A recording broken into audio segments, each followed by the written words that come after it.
Berlangsung dengan sukses musyawarah daerah, Musda, 2 DPD Forum Pemberdayaan Perempuan Indonesia, FPPI, Jawa Barat, dan sekaligus pelantikan pengurus baru masa jabatan, 2021-2026, berlokasi di Fox Harris Hotel City Center di Jalan Jawa Nomor 3 Bandung.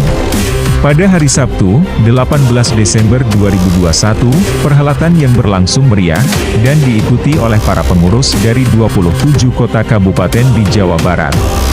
Dalam pembukaannya, selain dihadiri Ketua Umum DPP FPPI, Dr. Marlinda Irawati, M.Si., pada sesi pembukaannya sempat dihadiri secara virtual oleh Ridwan Kamil, Gubernur Jawa Barat. Secara umum, Ridwan Kamil mengapresiasi beberapa pencapaian selama FPPI berkiprah di Jawa Barat, perhatian penuh atas perkembangan isu-isu pemberdayaan perempuan dan anak di antara 1/5 penduduk Indonesia yang tinggal di Jawa Barat.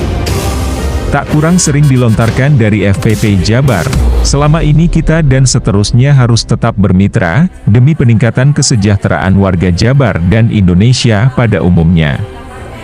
Tiba pada akhir sesi Musda 2 ini, telah lahir kepemimpinan baru di DPD FPPI Jabar, Dr. Randa Hajah Tia Fitriani, periode tahun 2021-2026, menggantikan Hajah Ega Megantari, SHIKOM. Kepada puluhan awak media, Tia Fitriani, yang sehari-hari juga dikenal sebagai Ketua Fraksi Nasdem DPRD Jabar, menyatakan prioritas program awal setelah terpilih jadi Ketua DPD FPPI Jabar. Seperti tadi yang diamanatkan oleh Ketua Umum, bahwa kami akan mulai turun ke masyarakat, bahwa kami akan berusaha masuk ke pelosok-pelosok di mana perempuan-perempuan Jawa Barat khususnya yang masih memerlukan bantuan dari kami di sini. Dan program-program selanjutnya adalah kami ingin keberdayaan perempuan Jawa Barat ini khususnya adalah terus berjalan, sehingga kami juga bisa menekan angka kriminalitas ataupun kejahatan seksual yang terjadi pada kaum perempuan, seperti itu. Program-program unggulannya seperti apa sih, Bu Tia? Kalau untuk di Jawa Barat sendiri, saya mengutamakan saya ingin bahwa perempuan di Jawa Barat ini peduli dengan lingkungan. Baik. Saya ingin bahwa kejadian gawat lingkungan di Jawa Barat ini bisa diminimalisir dengan perempuan-perempuan dari rumah masing-masing sudah mulai mengoptimalkan bagaimana memaksimalkan yang namanya limbah produk rumah tangga seperti minyak jelantah. Ini seperti masalah kecil sebenarnya besar, karena pada saat ini terjadi kerusakan lingkungan akibat ketidakpahaman kita memperlakukan limbah tersebut. Sehingga limbah tersebut dibuang begitu saja, sudah dibuang ke tanah, itu akan menjadi menutup pori-pori tanah sehingga tanah menjadi mengeras. Itu yang terjadi dan tidak produktif lagi. Dan juga apabila dibuang di air, di selokan atau di sungai, ini akan menutup beton laut sehingga bisa mati seperti itu ya, punah. Ini akan kita bagaimana kita membuat perempuan-perempuan di Jawa Barat ini khususnya peduli terhadap lingkungan, dan kami akan mengajarkan bagaimana mengolah produk-produk limbah ini menjadi sesuatu yang berguna. Itu juga untuk meningkatkan perekonomian mereka. Pemberdayaan Perempuan Indonesia FPPI Jawa Barat tentang penanganan kekerasan seksual yang terjadi terhadap perempuan dan anak di Jawa Barat.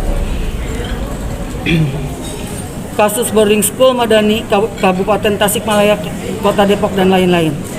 Dilihat dari data bentuk kekerasan yang dirilis Dinas Pemberdayaan Perempuan, Pelindungan Anak dan Keluarga Berencana DP3AKB Provinsi Jawa Barat pada tahun 2020, kasus kekerasan seksual masih mendominasi. Dari 1.412 bentuk kekerasan yang dilaporkan di 27 kabupaten kota, 548 diantaranya adalah kasus pelecehan seksual. Kasus kekerasan seksual terbanyak terjadi di Kabupaten Sukabumi dengan 136 kasus, kemudian Kota Bekasi dengan 59 kasus, dan ketiga diikuti Kota Bandung dengan 42 kasus. Baru-baru ini terjadi kejadian kasus yang memprihatinkan yang terjadi di 3 kota di Jawa Barat. FPPI Jawa Barat menyesalkan terjadinya kekerasan seksual terhadap santriwati di Bandung, Tasikmalaya, dan Kota Depok. FPPI Jawa Barat dengan ini menyatakan sikap sebagai berikut. 1. Mendukung seluruh upaya untuk mengungkapkan kasus secara tuntas dan penegasan hukum yang memenuhi rasa keadilan bagi para korban. 2. Mendorong korban untuk mendapatkan penanganan yang serius karena dampak psikologis korban kekerasan akan dirasakan sepanjang hidupnya. 3. Memastikan bahwa korban kekerasan tetap mendapatkan hak-haknya atas pendidikan. Keempat, bayi-bayi yang tidak berdosa terlahir akibat kekerasan seksual ini juga perlu diselamatkan oleh keluarga karena keluarga yang memberikan perlindungan pada anak. 5. Mendorong Kementerian Agama untuk mengembangkan sebuah sistem pengawasan atas operasional lembaga pendidikan berbasis agama yang apabila diperlukan dapat melibatkan aparat kewilayahan dan masyarakat setempat. 6. Mendorong pemerintah untuk segera membuat regulasi yang akan mengatur tata kelola model pendidikan seperti boarding school atau pesantren yang mengharuskan siswa-siswi santri atau santriwati mondok. Sudah seharusnya orang-orang yang terlibat di dalam pelaksanaannya baik dalam hal mengajar, cleaning service, juru masak, dan lain-lain di area pondokan atau sekitar kelas harus perempuan dan benar-benar steril dari lawan jenis sebagai upaya untuk meminimalisir terulang kembali kejadian serupa. 7. Merekomendasikan DPR RI untuk segera mengesahkan RUU Tindak Pidana Kekerasan Seksual dengan memberikan penegasan terhadap hak-hak korban, termasuk untuk tidak mengalami kriminalisasi akibat kasus yang menimpanya. Demikian pernyataan dari kami. Ya, harapan saya tadi banyak masalah mendasar yang diminta bantu oleh Kesbangpol. Yang pertama tadi masalah radikalisme, masalah intoleran. Saya memberikan tugas kepada Ketua DPD FPPI Jawa Barat untuk melakukan sosialisasi, komunikasi, dan koordinasi agar masalah intoleransi, radikalisme harus kita selesaikan melalui keluarga inti, yaitu rumah tangga. Karena perempuan sebagai ibu bangsa, pendidik utama di dalam keluarga, harus cerdas menyikapi hal-hal tersebut. Jadi masalah intoleransi, masalah radikalisme, masalah kekerasan di dalam rumah tangga, dan masalah prostitusi anak-anak seharusnya bisa dilakukan di dalam rumah.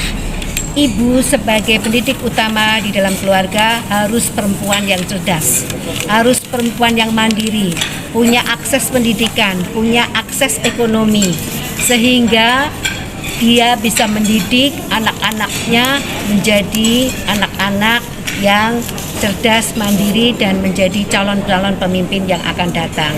Jadi saya berharap kepada Ketua DPD FPPI Jawa Barat, mari kita jadikan organisasi ini sebagai garda terdepan di dalam menyelesaikan berbagai permasalahan bangsa dan negara, khususnya di Jawa Barat, dengan perempuan-perempuan harus menjadi tiang, menjadi tolok ukur, menjadi indikator di dalam menyelesaikan semua permasalahan khususnya yang ada di Jawa Barat.